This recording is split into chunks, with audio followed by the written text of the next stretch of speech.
The clatter of dishes and the sour smell of spilled beer had become the soundtrack of my survival.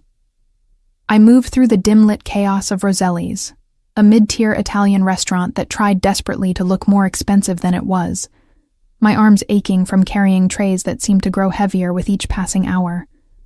The burgundy uniform they made us wear was supposed to look elegant, but on me, it just highlighted how thin I'd gotten, how the fabric hung loose where it used to fit. My shift had started at 4, and it was now pushing 11. My feet screamed in the cheap heels I'd bought at a discount store, the kind that looked professional enough from a distance but left blisters that bled into my socks. I'd gotten good at ignoring pain. You learn that quickly when going home hurts more than anything a double shift can throw at you. "Brooke, table 12 needs water refills," Marco called from behind the bar, his thick Boston accent cutting through the noise.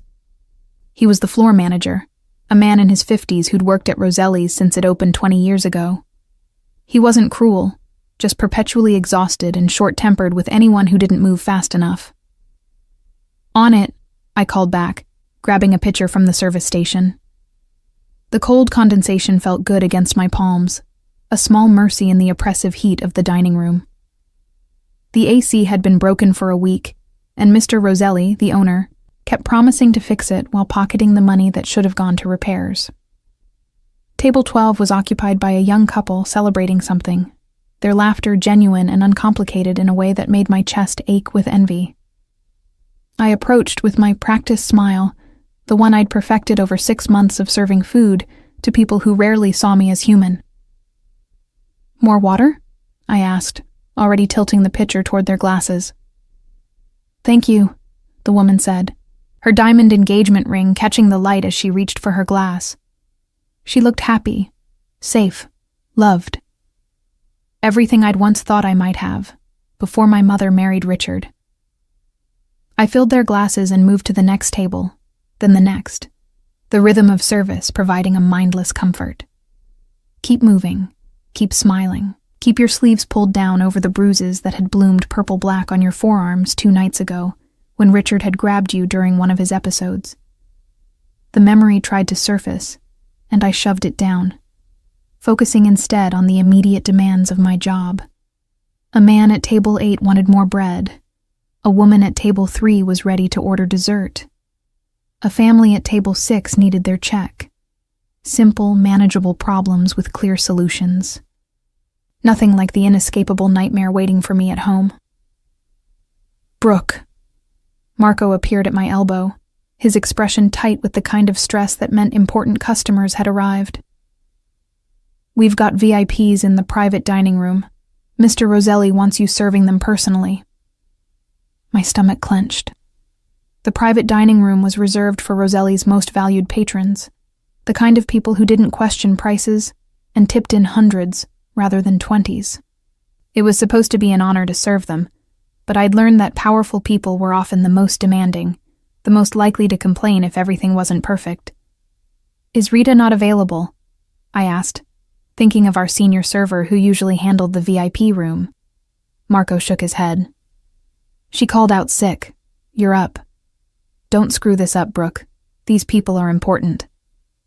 The emphasis on important sent a chill down my spine, but I nodded and followed him toward the back of the restaurant where the private dining room occupied a corner of the building.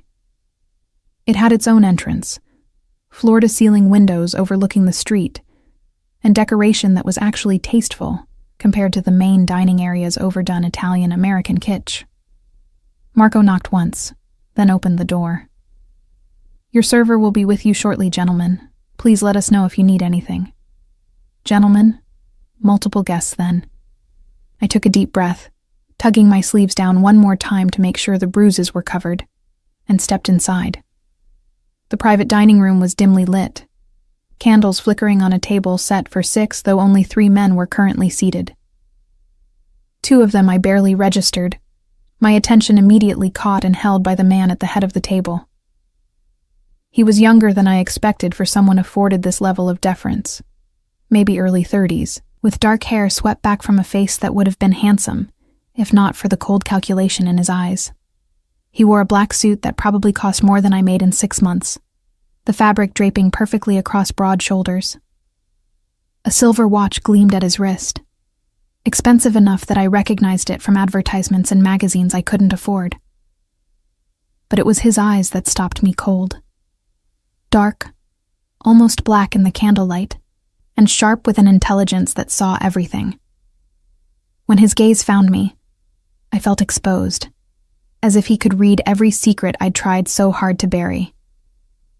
"Good evening, gentlemen," I managed, my voice steadier than I felt. "My name is Brooke, and I'll be taking care of you this evening. Can I start you off with drinks?" The two men flanking him ordered whiskey, their voices blending together in my nervousness. But the man at the head of the table said nothing, just continued to study me with an intensity that made my skin prickle. "And for you, sir?" I prompted, meeting his gaze because not doing so would seem even stranger. "Water," he said, his voice low and controlled, the kind of voice accustomed to being obeyed.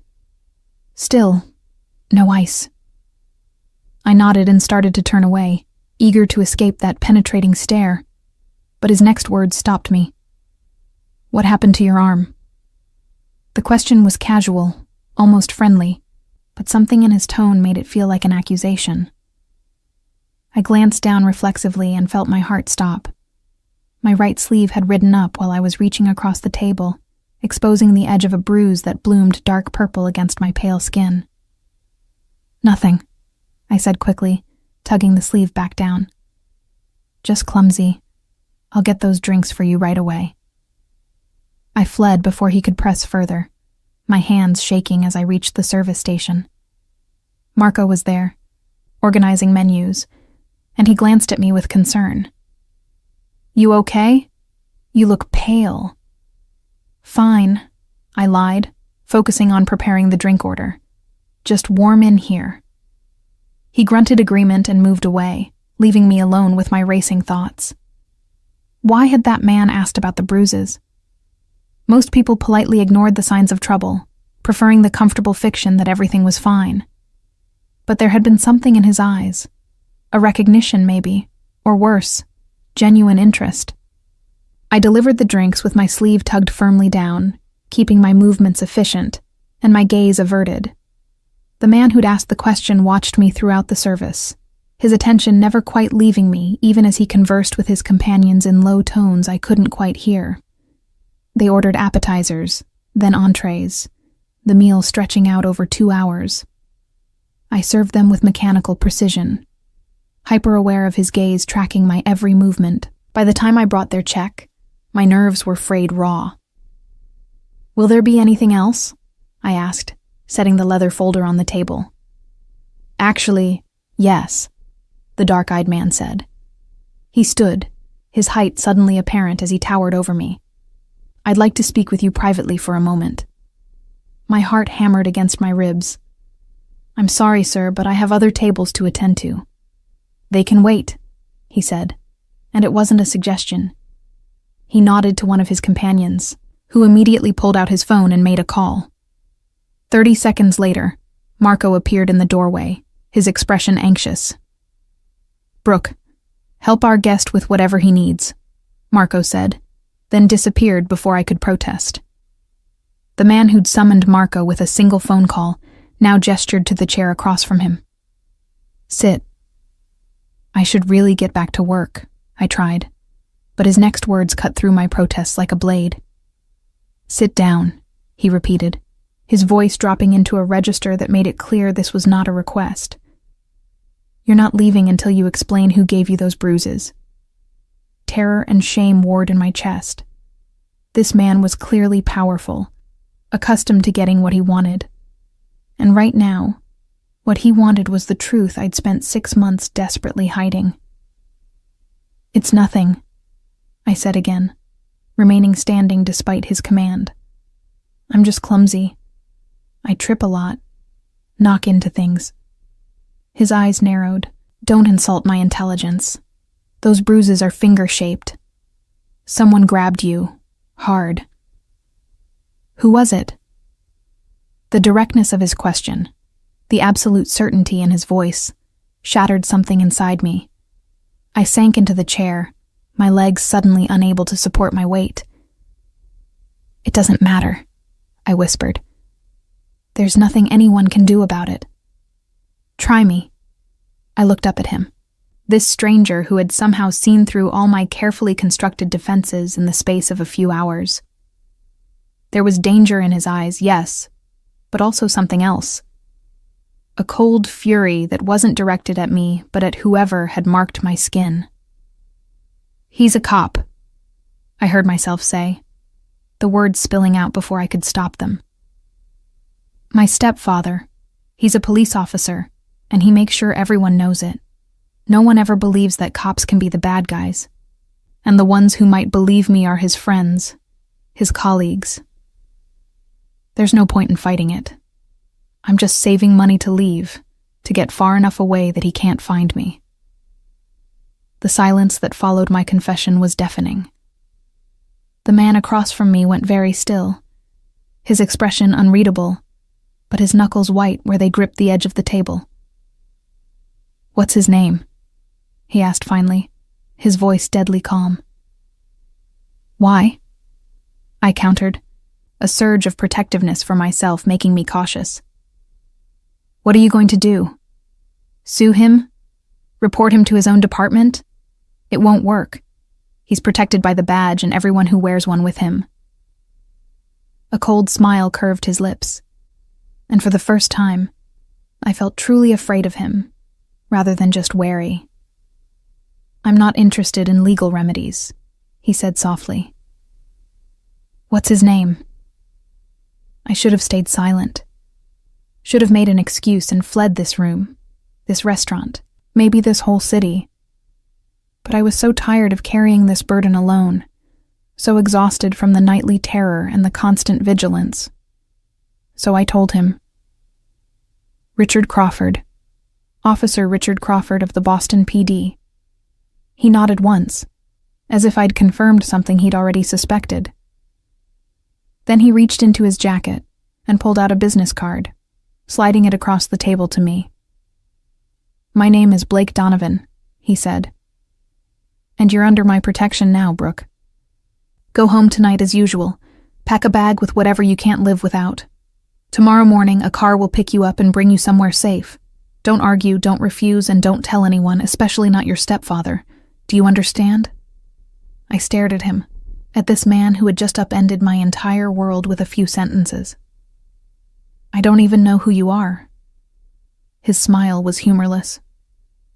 "Yes, you do. You're smart enough to have figured it out by now. The question is whether you're brave enough to trust me." And the terrible thing was, I did know. The deference from Marco and Mr. Roselli, the private room, the phone call that had my manager appearing in seconds, the casual confidence of a man who feared neither police nor consequences. Blake Donovan was connected, powerful, probably criminal. Everything I'd been taught to avoid. But as I looked into his eyes, I saw something I hadn't seen in months. I saw someone who believed me, who was willing to act. Someone who looked at the bruises on my arms and got angry on my behalf. "Why?" I asked. "Why would you help me?" Something flickered in his expression, too fast for me to identify. "Because no one puts their hands on what's mine. And you, Brooke, became mine the moment I saw those bruises." The possessiveness in his words should have frightened me. But after months of being helpless, being claimed by someone with the power to actually protect me felt like salvation, even if it came wrapped in danger. "Tomorrow morning," I agreed, my voice barely audible. He nodded once, satisfied. Then he stood, his companions rising with him. He pulled out a money clip and laid several $100 bills on the table, far more than their meal had cost. "For your trouble," he said. "And Brooke? Lock your door tonight. The car will be there at 7. They left, and I was alone in the private dining room with the slowly cooling plates and the enormous tip. I picked up the bills with shaking hands, tucking them into my apron. Outside, through the window, I watched Blake Donovan climb into a black SUV that screamed money and power. What had I just agreed to? What had I set in motion? But as I touched the hidden bruises on my arms, I found I didn't care. For 6 months, I'd been trapped in a nightmare with no exit. Blake Donovan had just offered me a door. Whether it led to something better or something worse, at least it was different. At least someone had finally seen me, had finally cared enough to ask why I was hurting.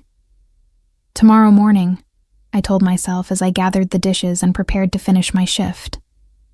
Tomorrow morning, everything changes. I just had to survive one more night.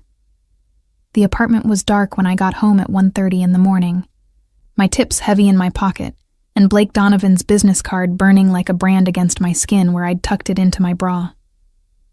The building where we lived was in Dorchester, a neighborhood that had seen better days decades ago, and had been declining steadily ever since. Graffiti covered the brick walls, the security door hadn't locked properly in months, and the elevator was perpetually broken, forcing me to climb 4 flights of stairs on feet that felt like they'd been beaten with hammers. I paused outside our apartment door, listening. Silence. Richard's truck wasn't in its usual spot when I'd walked past, which meant he was still out. Probably at a bar with his cop buddies, drinking and telling stories about the people they'd hassled that day. He usually didn't come home until 3 or 4 on his nights out, which gave me a window of relative safety. The key turned in the lock with a soft click that sounded thunderous in the quiet hallway. I slipped inside, closing the door behind me and engaging both locks. Not that they'd stop him. He had keys after all. But the sound of the locks disengaging would give me warning if he came home earlier than expected. Our apartment was small and cluttered with the accumulated debris of my mother's attempts to make it a home before the cancer took her 8 months ago. Family photos lined the walls, frozen moments of happiness from before Richard's true nature had fully emerged. My mother smiling on their wedding day, unaware she was marrying a monster who'd waited just long enough to ensure she was legally bound to him before showing his real face. I moved through the living room like a ghost, years of practice making me silent. My bedroom was at the end of the short hallway, a space barely large enough for a twin bed and a small dresser. I closed the door behind me and turned on the small lamp beside my bed, the warm light illuminating the carefully maintained sanctuary I'd created. This was my safe space, my escape. I'd covered the walls with inspirational quotes printed from the internet, images of places I wanted to visit someday, anything to make the room feel like mine rather than just another cage in Richard's prison. A small bookshelf held my most precious possessions, the books I'd collected from thrift stores and library sales, each one a portal to somewhere better. I pulled my duffel bag from under the bed, the same one I'd packed and unpacked a dozen times over the past months, always chickening out at the last minute. Where would I go? How would I survive? The questions had always stopped me before, but now Blake Donovan's voice echoed in my memory. 7 in the morning. I packed quickly and efficiently, selecting only what I truly needed. 3 changes of clothes, comfortable and practical. My mother's jewelry box, small and worn but containing the few pieces that had belonged to my grandmother. The photo album I'd hidden from Richard, filled with pictures from before he'd entered our lives. My birth certificate and social security card, tucked in an envelope I kept taped to the back of my dresser. The money I'd been saving, nearly $2,000 in cash carefully hidden in a tampon box because Richard would never look there. The bag filled quickly, and I zipped it shut and slid it back under my bed. Tomorrow morning I'd grab it and go. Just a few more hours and I'd be free of this place, free of Richard's wandering hands and violent temper, free of the constant fear that had become my normal. I changed into the oversized t-shirt I slept in, washed my face in the tiny bathroom down the hall, and climbed into bed. Sleep should have been impossible with adrenaline singing through my veins, but exhaustion won out. I'd barely closed my eyes when sound jerked me awake. The front door slamming. Heavy footsteps in the living room. Richard was home, and he was drunk. I could tell by the way he moved. The deliberate heaviness of each step meant to announce his presence. to remind me that he owned this space and everything in it. I lay perfectly still, barely breathing, praying he'd go straight to his room. Sometimes he did.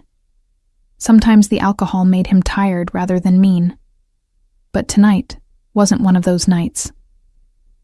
My bedroom door swung open without a knock, light from the hallway spilling across my bed. Richard stood in the doorway, his police uniform still on but disheveled, his service weapon visible at his hip. He'd gained weight since marrying my mother, his face flushed red from drink and his eyes slightly unfocused. "You're home," he slurred, leaning against the doorframe. "Good girl." I sat up, pulling the blanket higher around me. "It's late, Richard. I have to be up early for work." His eyes narrowed at my use of his first name. He preferred when I called him Dad, a term I'd refused since the first time he'd touched me inappropriately 6 months ago, 2 months after my mother died. "Come have a drink with your old man," he said, the request spoken in a tone that made it a command. "Haven't seen you much lately. You're always working." "I'm tired," I tried, knowing it was futile. "Maybe tomorrow." His expression darkened. "I said now, Brooke. Don't make me ask twice." I knew that tone. Knew what happened when I refused him. My arms still ached from the last time I'd tried to resist his demands. Slowly, I climbed out of bed, wrapping myself in the blanket because my t-shirt was thin, and his gaze always lingered too long. I followed him to the living room where he'd left a bottle of whiskey on the coffee table. He poured 2 glasses, slopping liquid over the sides in his drunken state, and thrust one toward me. "Drink," he ordered. I took the glass but didn't drink, just held it while he settled onto the couch and patted the cushion beside him. "Sit here. Keep me company." I remained standing. "Richard, I really need to sleep." His hand shot out faster than I expected, grabbing my wrist with bruising force. I said sit. He pulled me down onto the couch beside him, his grip never loosening. The blanket fell away, leaving me in just the thin t-shirt.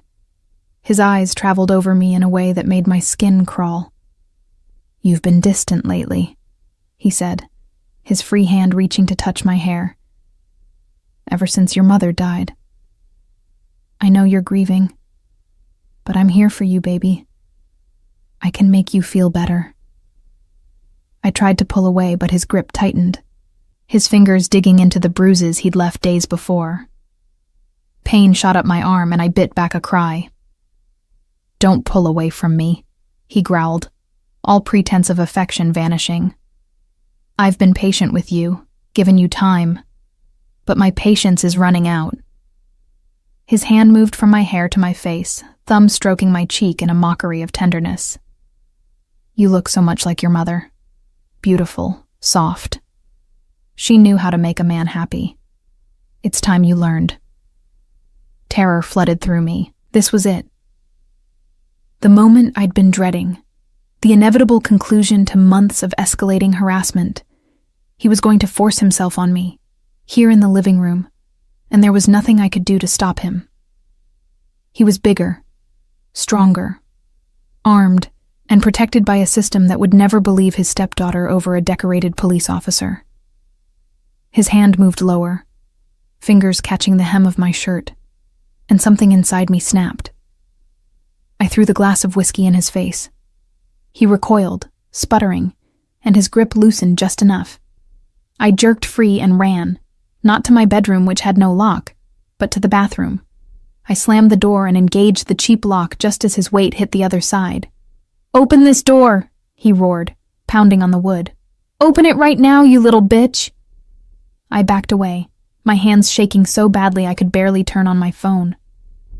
Who could I call? The police were his brothers in arms. My mother's family had disowned her for marrying Richard. I had no friends close enough to involve in this nightmare. Blake Donovan's business card fell from where I'd tucked it in my bra.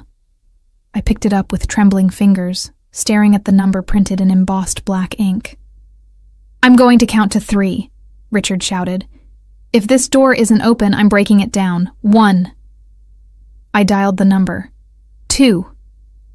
It rang once, twice, 3 times. He wasn't going to answer. It was almost 2 in the morning, and I was about to die in a bathroom at the hands of a drunk cop who'd make it look like an accident. 3. Richard's shoulder hit the door. The frame cracked but held. The phone clicked. Yes. Blake Donovan's voice, alert despite the hour, as if he'd been waiting for this call. "It's Brooke," I gasped out. "He's trying to break down the door. I don't know what to do." Another impact. The door frame splintered. "Address?" Blake demanded, sharp and focused. I rattled it off, my voice breaking on the apartment number. "Lock yourself in and don't come out until you hear my voice. 10 minutes. The call ended. Richard hit the door again, and this time the lock gave way, the door swinging open to reveal him standing there, his face purple with rage. "Who were you calling?" he snarled, reaching for me. I screamed, a raw sound of pure terror, and he grabbed me, dragging me out of the bathroom. I fought, scratching at his hands, kicking at his legs, but he was so much stronger. He threw me against the wall, and I felt something in my ribs crack, pain stealing my breath. "You don't get to tell me no," he hissed, his hand wrapping around my throat. "I own you. This apartment, the food you eat, the clothes you wear, all of it comes from me. You owe me, and tonight you're going to pay." Black spots danced at the edges of my vision as his grip tightened. This was it. He was going to kill me. 10 minutes, Blake had said. But I didn't have 10 minutes. I had seconds. The front door exploded inward. Richard spun, releasing my throat, his hand going for his service weapon. But he wasn't fast enough. Men in black poured into the apartment, moving with military precision. One of them grabbed Richard's wrist before he could draw his gun, twisting it behind his back with brutal efficiency. Another kicked his legs out from under him, sending him crashing to the floor. And then, Blake Donovan stepped through the broken doorway, dressed in dark clothes, his expression colder than death. His eyes found me, took in my position against the wall, the marks on my throat, the way I was clutching my ribs. Something terrible flashed in his gaze. He crossed to me in 3 long strides. "Can you walk?" I nodded, not trusting my voice. "Then let's go." He draped his jacket around my shoulders, covering me, and guided me toward the door with a hand at the small of my back. "You can't do this!" Richard shouted from where he was pinned to the floor. "I'm a police officer. You're all going to jail." Blake paused, looking back at him. "You put your hands on her," he said, his voice terrifyingly calm. "That was your last mistake, Officer Crawford. She's my daughter. I can discipline her however I want." "Stepdaughter," Blake corrected. "And you're not disciplining anyone ever again." He nodded to one of his men who pulled something from his pocket. A syringe. Richard's eyes widened as he realized what was about to happen. "No, wait. We can talk about this. We can—" The needle slid into his neck. His words slurred and stopped. Within seconds, his body went limp. "Take him to the warehouse," Blake ordered. "I'll deal with him later." His men nodded and began dragging Richard's unconscious form toward the door. Blake turned back to me. "Get your bag." I stumbled to my bedroom, grabbed the duffel from under my bed, and returned to find Blake waiting. He took the bag from me, slinging it over his shoulder, then scooped me up in his arms as if I weighed nothing. "I can walk," I protested weakly. "You're hurt," he said, "and I don't have time to argue."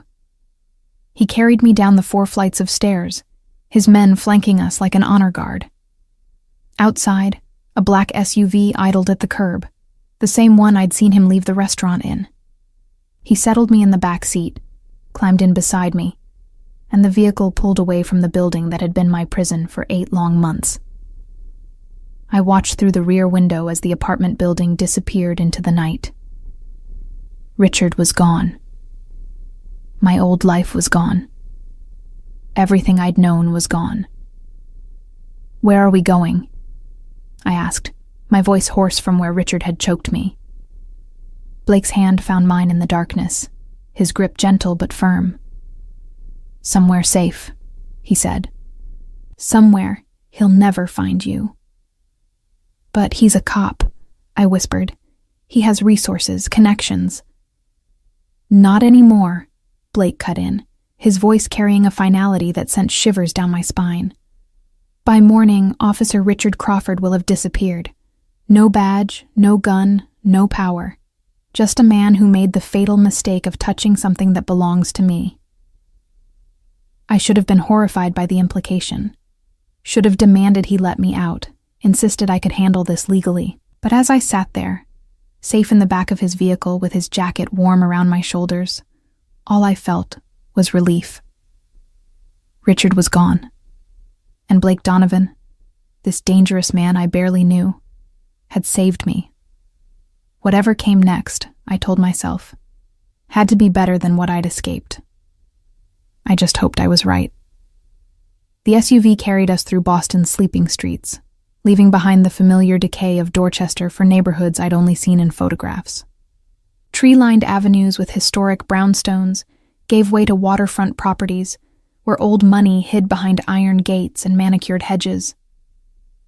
I watched the transformation through the tinted windows, each mile taking me further from everything I'd known, deeper into a world I'd never imagined entering.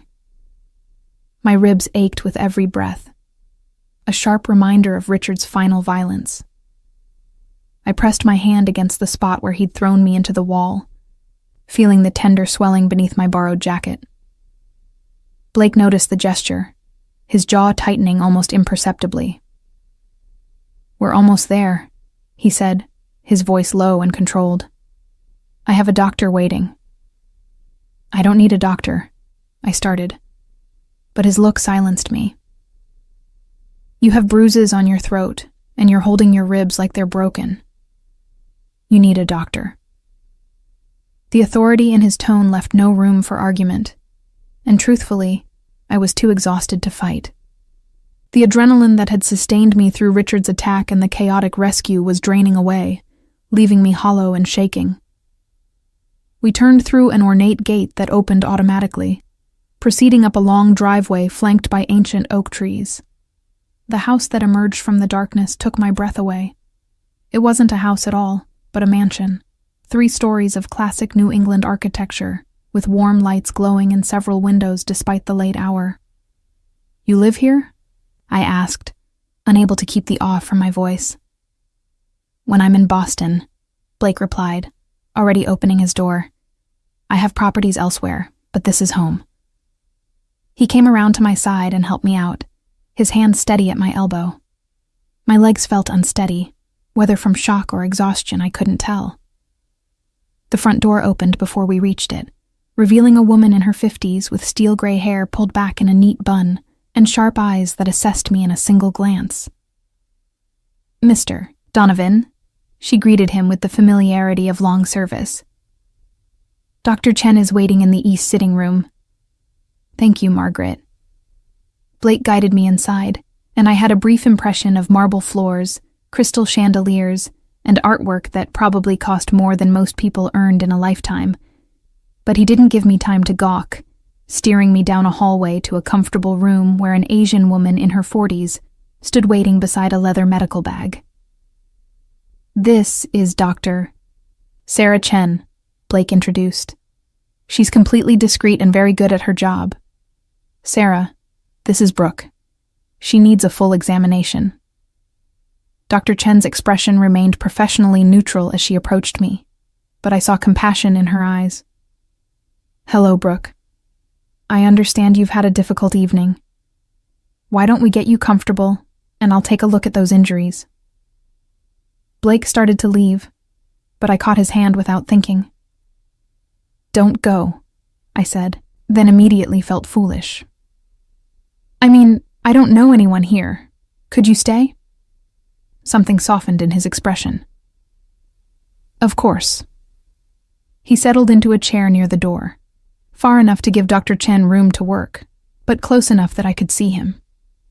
The examination was thorough, but gentle. Dr. Chen catalogued each injury with quiet efficiency, her face growing grimmer with each bruise she documented. The worst was my ribs, 2 of which were cracked but not fully broken. She wrapped them carefully, her touch expert despite my wincing. "The bruises on your throat and arms are consistent with manual strangulation and restraint," she said, making notes in a tablet. "The rib injuries are from blunt force trauma. You're lucky nothing's broken worse than this." She paused, meeting my eyes.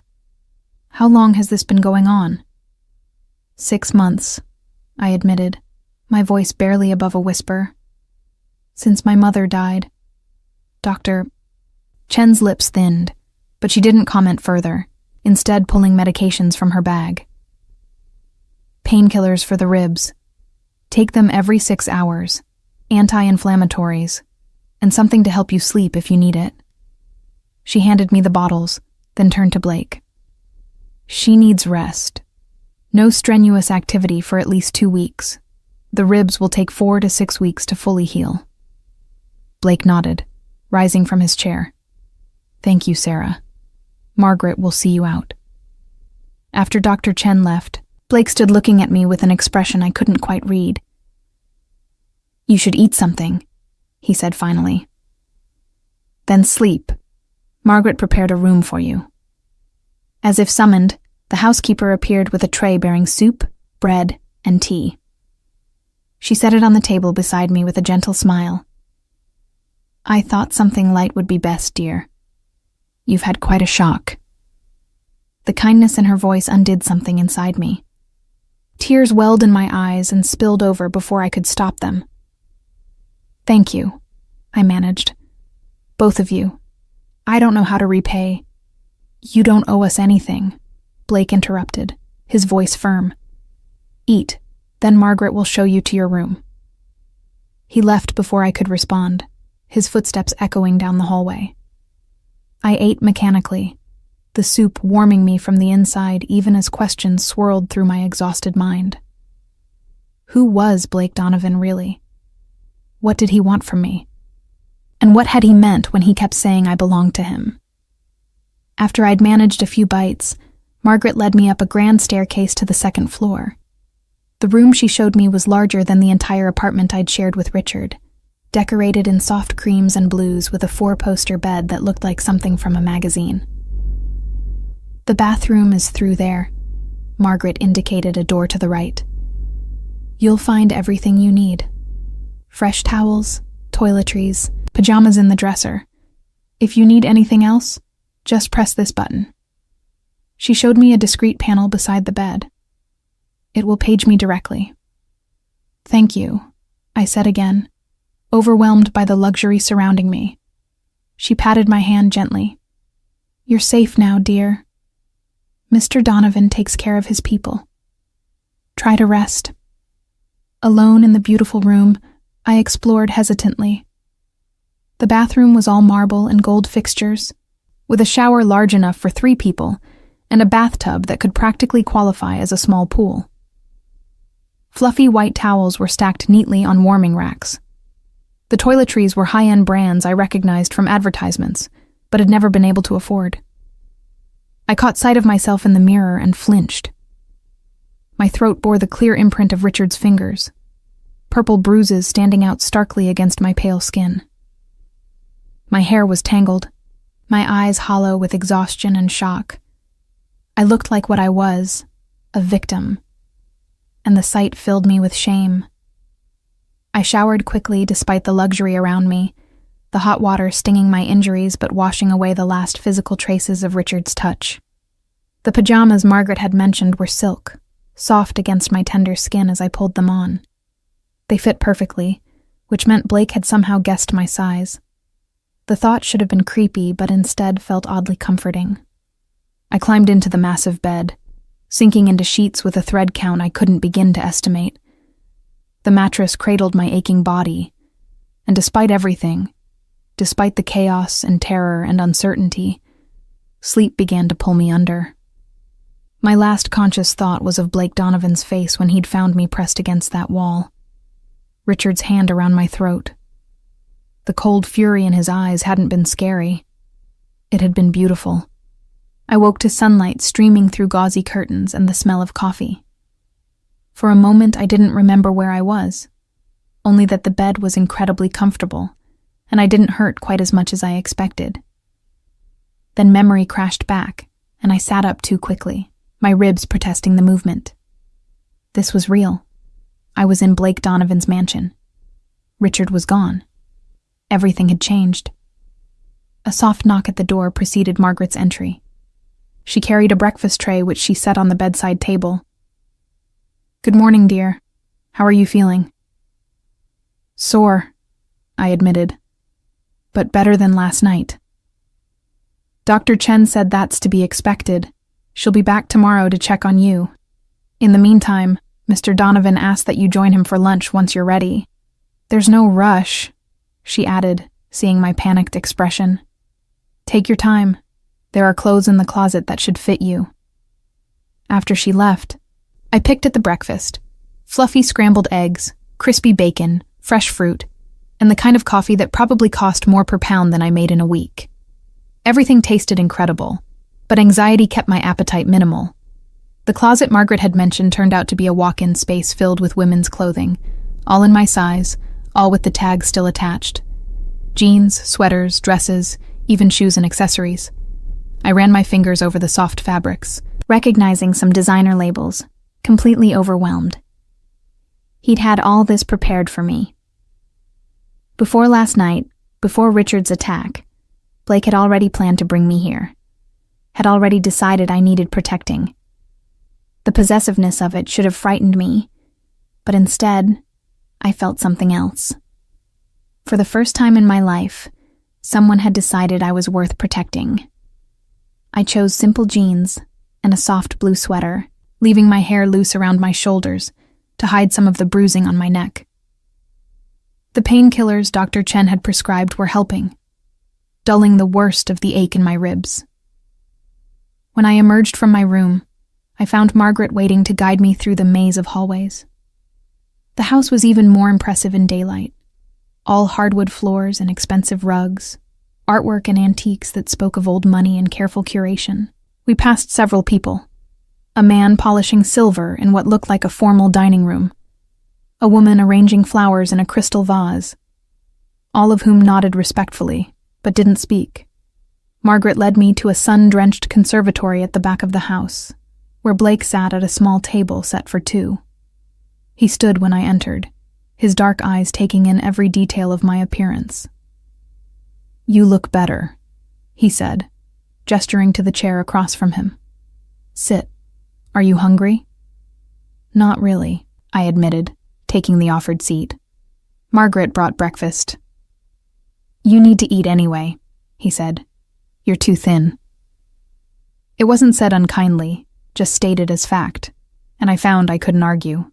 I had lost weight over the past months, stress and fear killing my appetite more effectively than any diet. A young man appeared with plates of food: grilled chicken salad, crusty bread, fruit. Blake waited until we were alone again before speaking. "We need to discuss your situation," he began, his tone businesslike. "Richard Crawford is no longer a threat to you. He won't be returning to his position with the Boston PD. In fact, he won't be returning anywhere." The implications hung heavy in the air. "You killed him," I said, surprised by how calm I sounded.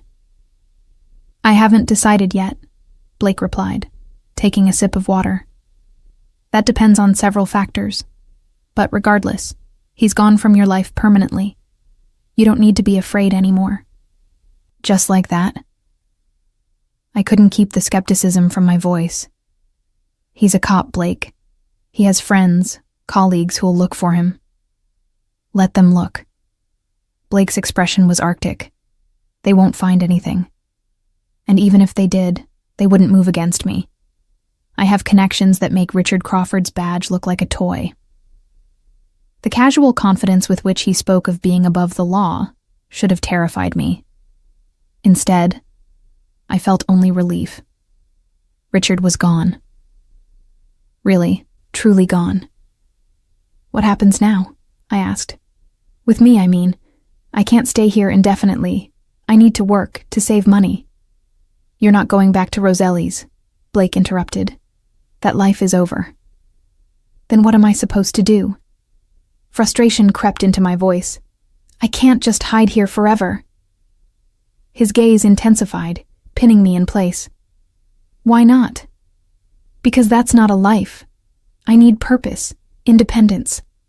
I broke off, suddenly aware of how ungrateful I sounded. I'm sorry. I don't mean to seem unappreciative. You saved me. You've given me more than I could ever repay. But I can't be someone's charity case. Something flickered in his expression. Is that what you think you are? Charity? What else would I be? He leaned forward, his presence suddenly overwhelming despite the table between us. Mine, he said, the word carrying absolute conviction. From the moment I saw those bruises, you became mine to protect. That's not charity. Brooke, that's ownership. My breath caught. You can't own a person. Can I? His smile was dark. Richard thought he owned you. He was wrong. But I'm not wrong. The difference is that I'll actually take care of what's mine. I should have run. Should have demanded he let me leave. Insisted I could take care of myself. But the truth was, I couldn't. I had no money beyond the $2,000 in my bag. No place to go, no one to turn to. And Richard's hands around my throat were still too fresh a memory to pretend I was safe on my own. I don't understand, I whispered. Why me? You don't even know me. Blake stood, circling the table to crouch beside my chair. His hand came up to touch my face, gentle despite the calluses I could feel on his palm. I know you work yourself to exhaustion to save money for an escape you were too afraid to attempt. I know you're smart enough to hide your savings where your stepfather wouldn't find them. I know you're strong enough to survive 6 months of hell without breaking. His thumb traced my cheekbone. And I know that no one will ever hurt you again. Because I'm yours, I said, testing the word. Because you're mine, he confirmed. I looked into his dark eyes and saw the truth there. This wasn't a rescue fantasy or temporary shelter. Blake Donovan had claimed me as thoroughly as Richard had tried to, but where Richard had inspired only terror, Blake inspired something far more dangerous. Trust.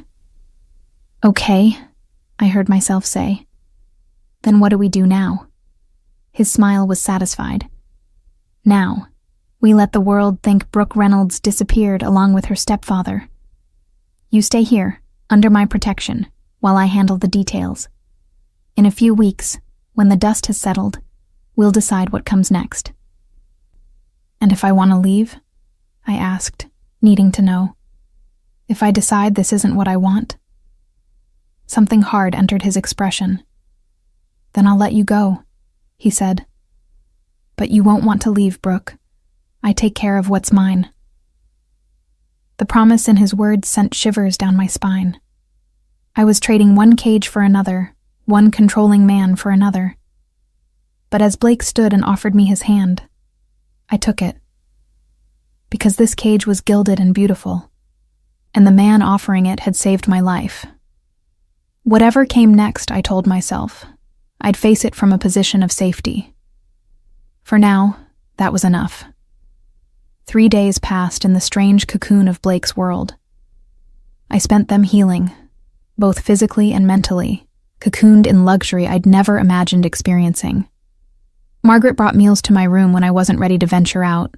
Dr. Chen visited daily to check my progress. And Blake appeared each evening to check on me with an intensity that made my breath catch. I learned the rhythms of the household, the quiet efficiency of the staff who moved through the mansion like ghosts, attending to tasks I never saw but whose results surrounded me. The distant sound of Blake's voice from his study, speaking in tones that ranged from cordial to coldly threatening, depending on who was on the other end of his calls. The fortress-like security that made the property impenetrable, with cameras and guards stationed at every entrance. By the fourth day, my ribs hurt less, and I could move without wincing.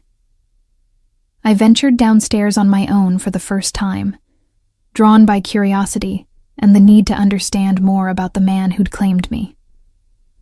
The house was a maze of rooms, each more beautiful than the last, filled with art and antiques that spoke of generations of wealth. I found myself in what appeared to be a library, floor-to-ceiling shelves filled with leather-bound volumes.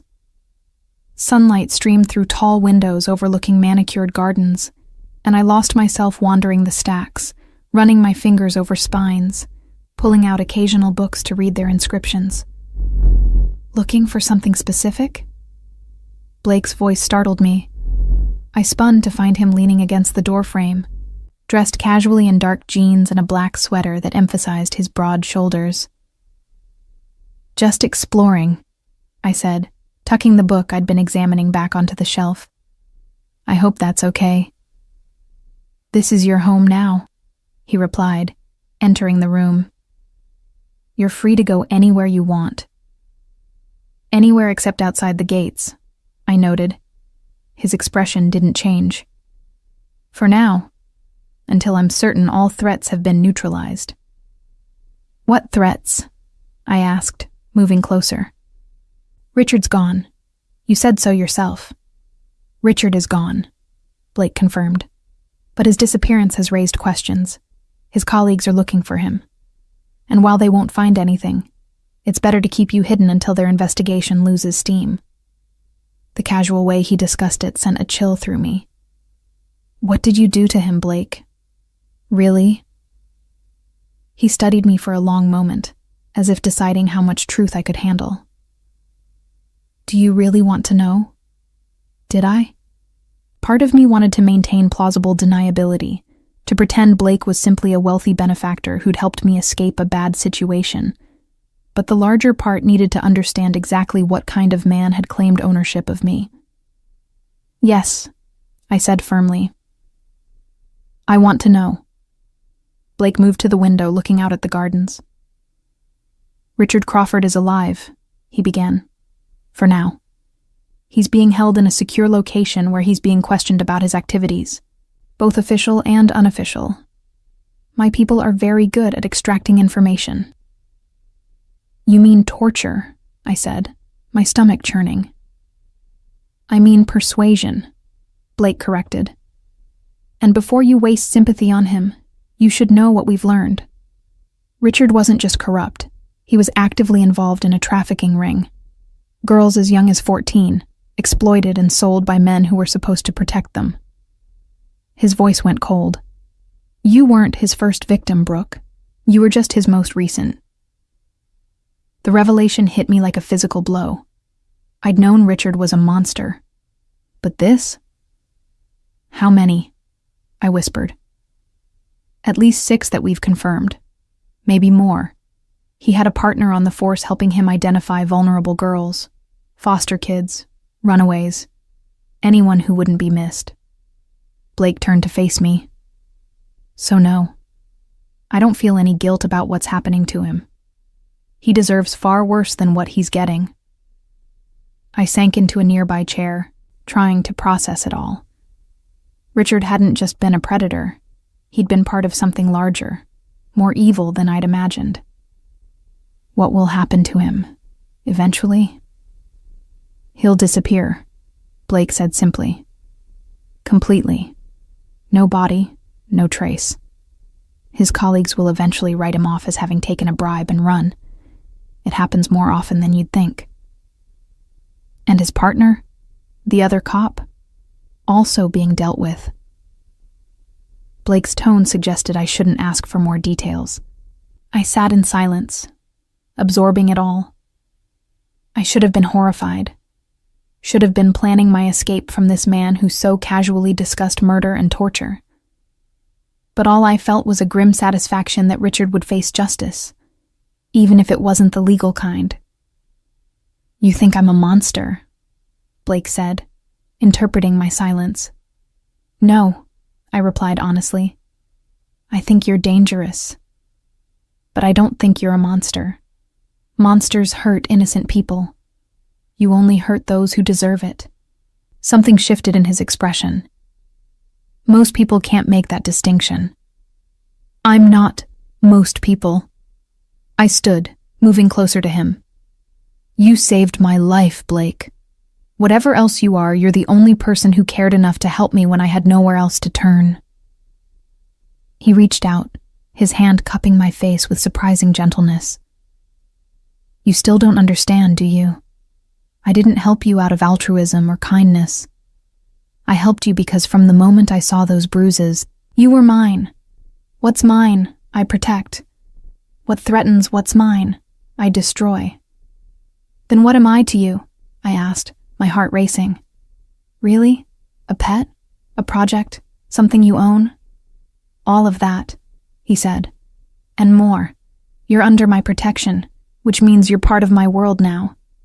Everything I have, everything I control, stands between you and anyone who might harm you." "But what do you want from me in return?" His thumb traced my lower lip, the gesture intimate and possessive. "Your trust, your honesty, your presence." He paused. "Eventually, perhaps more. But I'm a patient man, Brooke. I can wait." The implication sent heat coursing through me.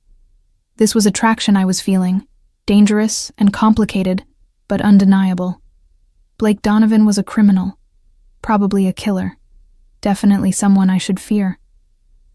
But when he touched me like this, when he looked at me like I was precious, all I felt was safe.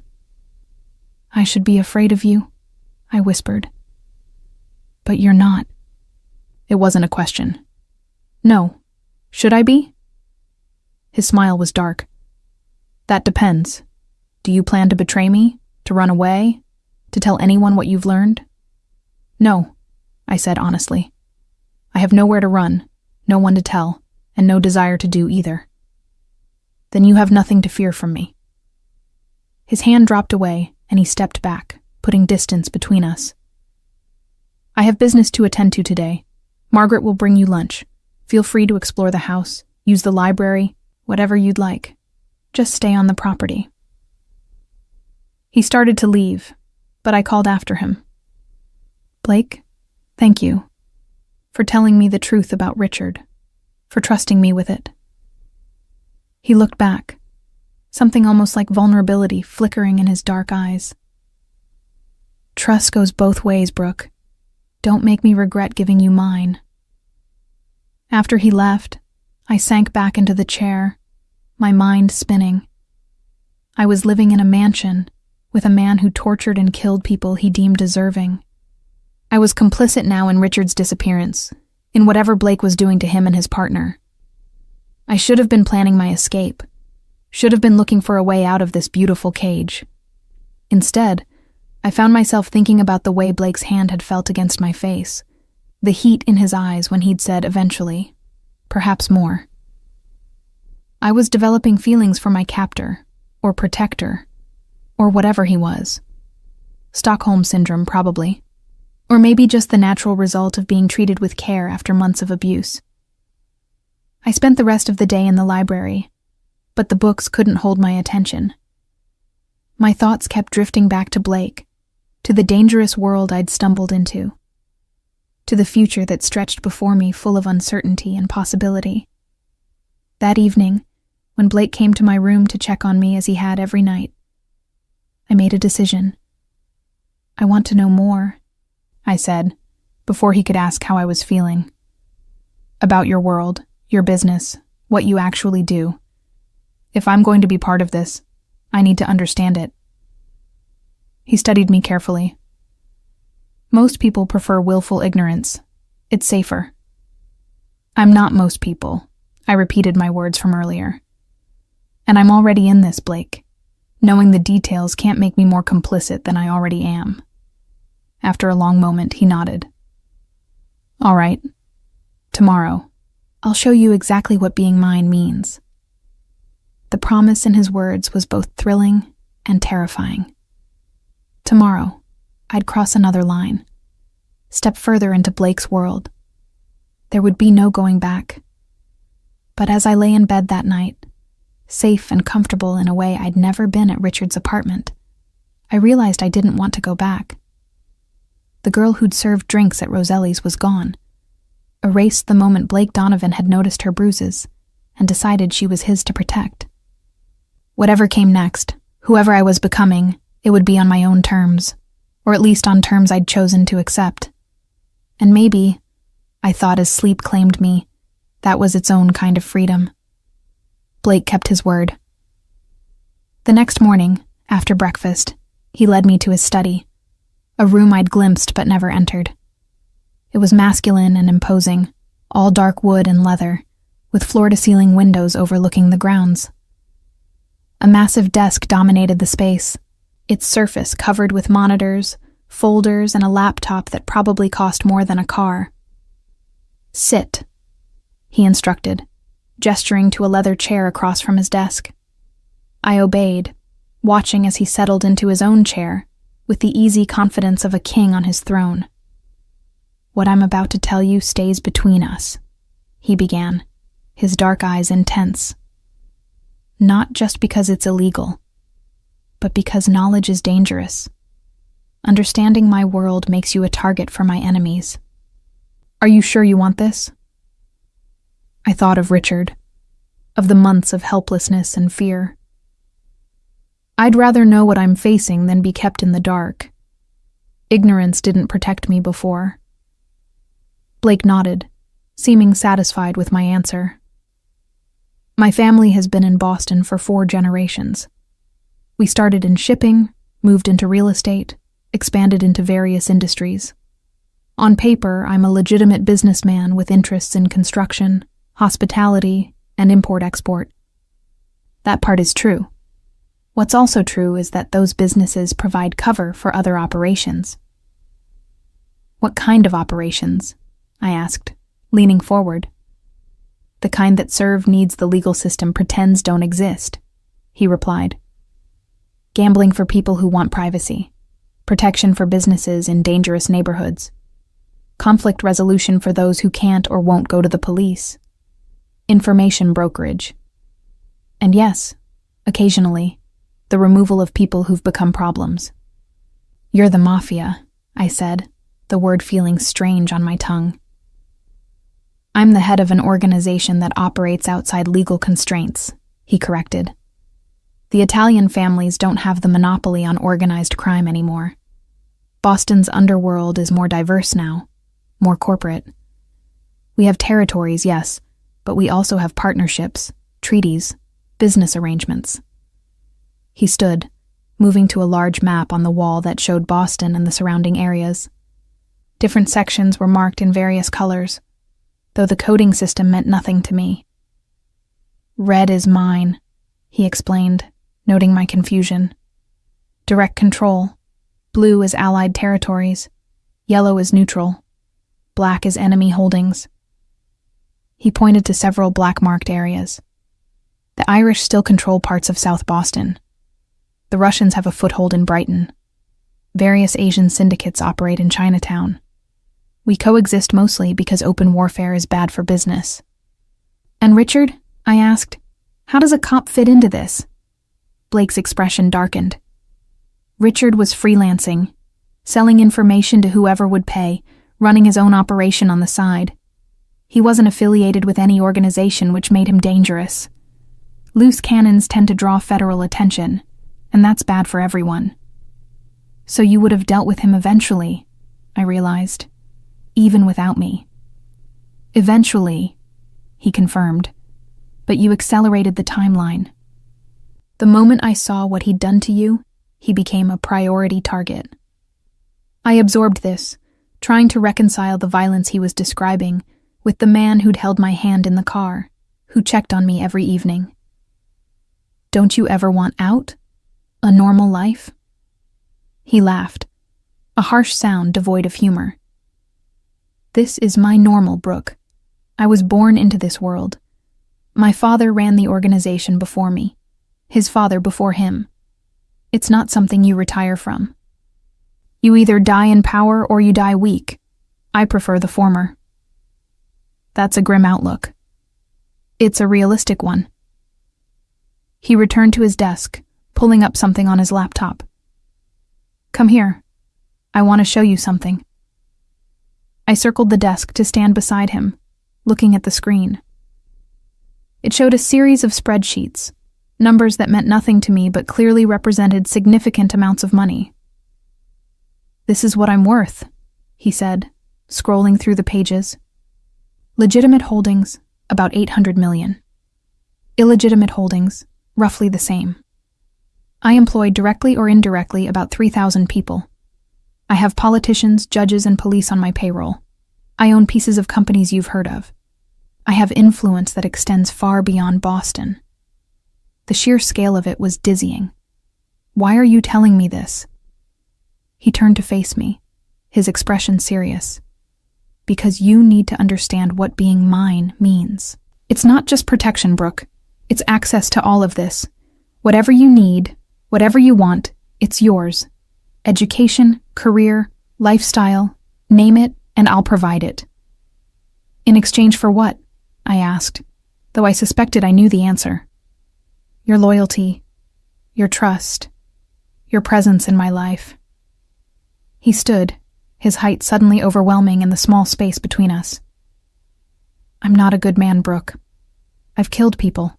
I've ordered deaths. I've destroyed lives and businesses when it suited my purposes. But I take care of what's mine, and you're mine. His hand came up to cup my face, thumb tracing my cheekbone in a gesture that was becoming familiar. I want you, not just as someone under my protection, but as a true partner. Someone who understands my world, who can stand beside me in it. That's what I'm offering. My breath caught. This was more than I'd expected, more than I'd dared to hope for. And if I say yes, what does that look like? It looks like you learning every aspect of my operations, meeting my associates, understanding the business, both legal and illegal. Eventually, having your own role in the organization if you want it. His eyes searched mine. I'm not looking for a pretty ornament, Brooke. I have enough of those. I want an equal, or as close to equal as anyone can be in my world. Why me? I asked, genuinely confused. You could have anyone. Women with education, connections, women who come from this world. Because you survived 6 months of hell without breaking, he said simply. Because you're smart enough to hide your money where your abuser wouldn't find it. Because when I offered you a way out, you took it despite not knowing where it would lead. You have survival instincts, adaptability, strength. Those are rare qualities. He stepped closer, his other hand coming to rest on my waist. And because from the moment I saw you, something in me recognized something in you. We're both survivors, Brooke. We've both had to become harder than we wanted to be. The difference is that I was born to this life. You chose it when you got in that car with me. He was right.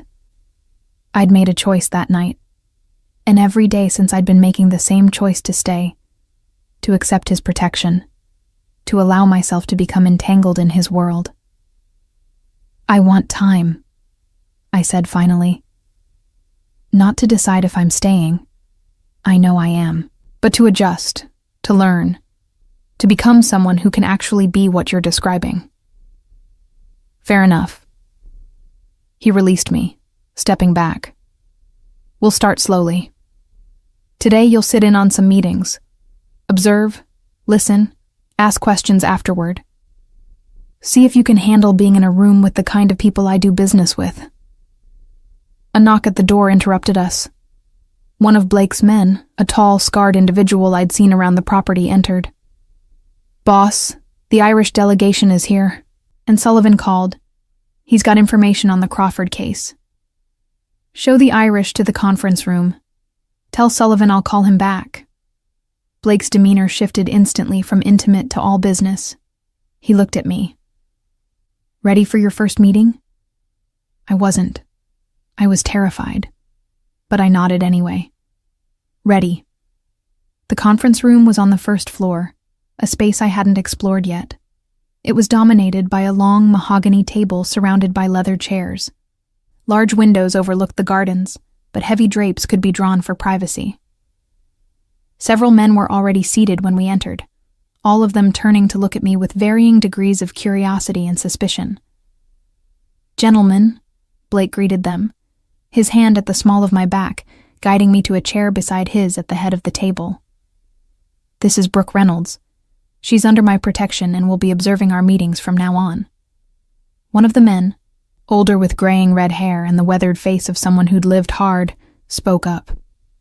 "With all due respect, Donovan, we don't conduct business in front of outsiders." "Brooke isn't an outsider," Blake replied, his tone leaving no room for argument. "She's mine. That makes her family. And we both know you conduct business in front of your family, O'Brien." O'Brien studied me for a long moment, then nodded grudgingly. "Fair enough. But if she talks..." "She won't," Blake interrupted. "And if anyone gives her reason to, they'll answer to me. Are we clear?" Murmurs of agreement around the table. The meeting proceeded, a discussion of territories and profit sharing that went mostly over my head. But I listened carefully, noting names and connections, beginning to piece together the complicated web of relationships that made up Blake's world. I watched him work, saw the respect and fear he commanded, observed how he negotiated and when he put his foot down.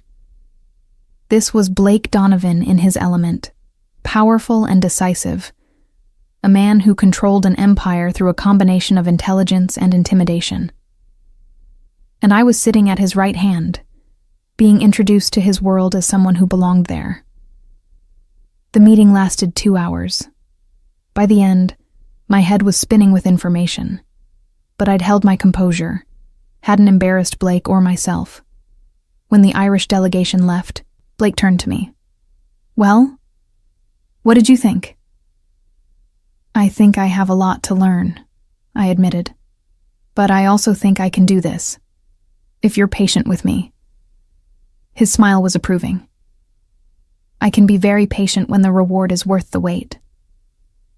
Over the following days, I attended more meetings, met more of Blake's associates, began to understand the intricate hierarchy of his organization. I learned which businesses were fronts, which politicians were on the payroll, how money moved through the system to emerge clean on the other side. I learned about Blake too, his habits, his preferences, the way he thought. He was ruthless in business, but fair. He didn't tolerate betrayal or incompetence, but he rewarded loyalty and intelligence. People respected him not just because they feared him, but because he was genuinely good at what he did. And with each passing day, I felt myself changing. The frightened girl who'd served drinks at Roselli's was evolving into someone harder, more confident. Someone who could sit in a room full of criminals and hold her own. Someone who was falling for the dangerous man who'd claimed her. 2 weeks after Blake had rescued me from Richard's apartment, I woke to find him standing at the window of my bedroom, silhouetted against the early morning light. I'd left the door unlocked the night before, a silent invitation I hadn't consciously acknowledged making, but that had clearly been understood. "Blake?" My voice was rough with sleep. He turned, and the intensity in his eyes stole my breath. "Get dressed. We're going somewhere."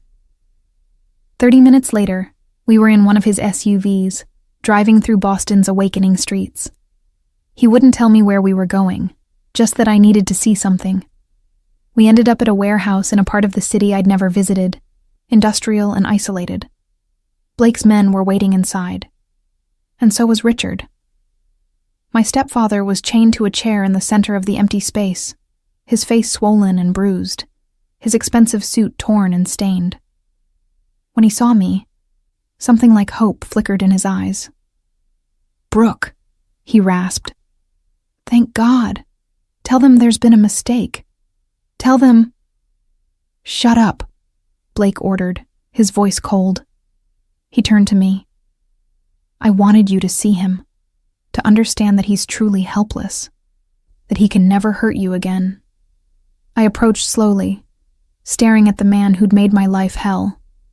Richard looked diminished somehow, all his power and authority stripped away. Without his badge and his friends, he was just a pathetic man who preyed on those weaker than himself. "Did you know?" I asked, my voice steadier than I felt. "About the trafficking ring? About the other girls?" Richard's eyes widened. "I don't know what he told you, but don't lie to her," Blake interrupted. "We have proof. Names, dates, locations. We've already recovered 2 girls who were in your pipeline. They've corroborated everything." The blood drained from Richard's face. He looked at me beseechingly. "Brooke, please. You have to understand.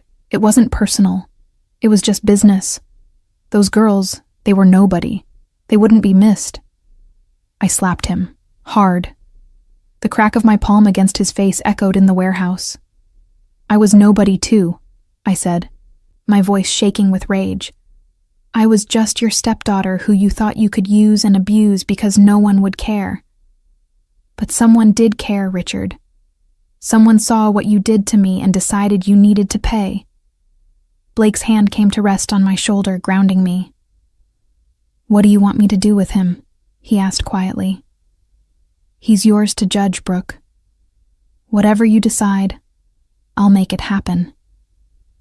I looked at Richard, at this monster who'd tormented me, who'd destroyed other girls' lives. Part of me wanted him to suffer, to experience every ounce of fear and pain he'd inflicted on others. But the larger part just wanted him gone, erased from the world as thoroughly as Blake had erased him from my life. "Make him disappear," I said finally. "Completely. I don't want to ever think about him again." Blake nodded. "Consider it done." He gestured to his men, who moved forward to take Richard away. My stepfather screamed, begged, promised anything and everything if they'd just let him live. But his pleas fell on deaf ears. Blake guided me outside, into the clean morning air. I was shaking, whether from cold or delayed reaction I couldn't tell. He wrapped his jacket around my shoulders and held me while I processed what I'd just done. "That was brave," he murmured into my hair, facing him, making the call. "I sentenced a man to death," I said, testing the words. "I should feel guilty. But you don't." "No," I admitted. "I feel relieved, free." He pulled back to look at me, his dark eyes searching. "This is who you are now, Brooke. Someone strong enough to do what needs to be done. Someone who belongs in my world." "Your world," I repeated. "Not just under your protection anymore?" "Not if you don't want to be." His hands came up to frame my face. "I told you before that I wanted a partner, not a pet. The past 2 weeks, watching you learn, seeing how you handle yourself in meetings, observing your strength, it's only confirmed what I knew from the beginning. You're meant to stand beside me, not behind me." My heart raced. "Blake, I'm in love with you," he said, the declaration delivered with the same certainty he brought to every decision. "I know it's too soon. I know the circumstances are complicated, but I've never been good at pretending. You're mine, Brooke, but I want to be yours too." The confession undid me. I'd been falling for him slowly, trying to convince myself it was just gratitude or Stockholm Syndrome. But standing there in the aftermath of confronting my greatest fear, supported by the man who'd made himself my shield and my sword, I realized the truth. "I love you too," I whispered. "God help me, but I do." His kiss was inevitable, consuming, claiming me as thoroughly as his words had. I kissed him back with everything I had, pouring months of fear and pain and desperate hope into the connection. His hands tangled in my hair, mine gripped his shoulders, and for a moment nothing existed except the two of us. When we finally broke apart, both breathing hard, he rested his forehead against mine. "Come home with me," he said, Not to a guest room, but to my room, to my bed. Be mine completely. I already am, I replied. I have been since that night at Roselli's. The drive back to the mansion was charged with tension. Blake's hand never left mine, his thumb tracing patterns on my palm that sent shivers through me. When we finally arrived, he led me not to the bedroom I'd been using, but to his private suite on the 3rd floor. His room was masculine and spare, dominated by a massive bed with black silk sheets. Floor-to-ceiling windows offered a panoramic view of the grounds and the river beyond. It was a room designed for power and privacy, and I was being invited into it. Last chance, Blake said, his voice rough. Once we cross this line, there's no going back. You'll be mine in every way. I don't want to go back, I said, reaching for him. I only want forward. What followed was inevitability. Passion born from weeks of tension and denied attraction. Blake was possessive and demanding, claiming every inch of me with a thoroughness that left me breathless. But he was also surprisingly gentle, attuned to my body's responses, careful of my healing ribs. Afterward, as I lay wrapped in his arms, satiated and safe, I finally understood what he'd meant about being his. It wasn't about control or ownership in the way Richard had tried to claim me. It was about belonging to someone who would burn the world down to keep me safe, who valued me not just as a possession but as a partner. What happens now? I asked, tracing patterns on his chest. Now we build our empire together, he replied. I'll teach you everything I know. You'll take on responsibilities within the organization. Eventually, you'll be my second, my co-ruler. He paused. And when you're ready, we'll make it official. Marriage, a public claiming that tells the world you're mine and I'm yours. Marriage. The word should have scared me. Instead, it filled me with a sense of rightness. Not yet, I said softly. I need time to become someone worthy of standing beside you publicly. You already are, he insisted. But I can wait. I told you I'm patient. The next few months proved his patience. He kept his word about teaching me, involving me in every aspect of his operations. I learned to negotiate, to read people, to spot lies and leverage weaknesses. I attended meetings, made decisions, earned the respect of his associates through competence rather than just being the boss's girl. I also learned to live with the violence, not committing it myself. Blake never asked that of me, but understanding that it was sometimes necessary in his world. I learned to separate the man I loved from the ruthless criminal he needed to be to maintain his empire. And I fell more deeply in love with him every day, not despite his darkness, but with full knowledge of it. Because he showed me his vulnerable moments too, the rare times when the weight of leadership was heavy on his shoulders, when he questioned decisions, when he needed someone to simply hold him without judgment. 6 months after that morning in the warehouse, Blake proposed properly. Not with words and a ring in a public restaurant, but privately, in the library, where we'd had our first real conversation. Marry me, he said simply, offering a ring that had belonged to his grandmother. Be my wife, my partner, my equal in all things. Yes, I replied without hesitation, because by then I knew exactly who Blake Donovan was and who I'd become loving him. We were two broken people who'd found wholeness in each other, two survivors who'd built something powerful and dark and beautiful. The wedding was small, intimate, attended only by his closest associates and the household staff who'd become like family. I wore white despite having surrendered my innocence long before in Blake's bed, because what we had together felt pure even if the world outside would never understand it. When he slipped the ring on my finger and kissed me as his wife, I felt the final piece of my transformation lock into place. I was no longer Brooke Reynolds, the frightened waitress running from her abusive stepfather. I was Brooke Donovan, partner to one of Boston's most dangerous men, someone who could navigate his world with competence and confidence. Richard had tried to break me, Blake had helped me become unbreakable.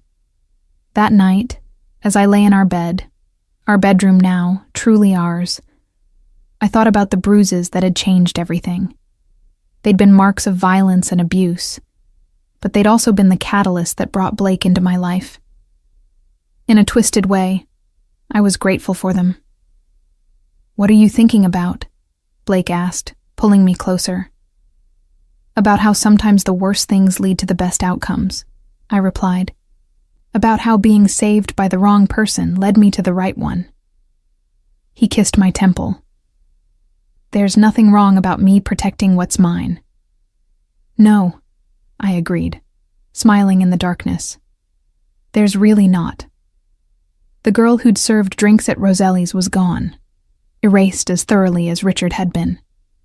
In her place was someone stronger, harder, more dangerous. Someone who'd learned that monsters came in many forms. Some wore badges and pretended to be heroes. Others built empires in the shadows but protected their own with absolute devotion. I'd traded one cage for another, but this one I'd chosen. This one was gilded not just with wealth, but with genuine care, with partnership, with love that was probably toxic by anyone's standards except our own. And I'd never been happier. Outside our windows, Boston slept, unaware of the dangerous woman I'd become, unaware of the empire Blake and I would build together. We had each other, we had power, and we had a future that stretched before us, full of dark possibilities. Richard was gone, disappeared without a trace.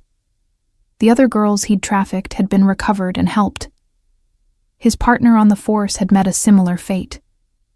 The world was, in its own complicated way, a slightly better place. And I was exactly where I belonged, in the arms of a monster who'd saved me from another monster, who'd seen me at my weakest and decided I was worth protecting, worth keeping, worth loving. "I love you," I whispered into the darkness. "I know," Blake replied, his arms tightening around me. "You're mine. You've always been mine." And I was. Completely, irrevocably, dangerously his. And he was mine.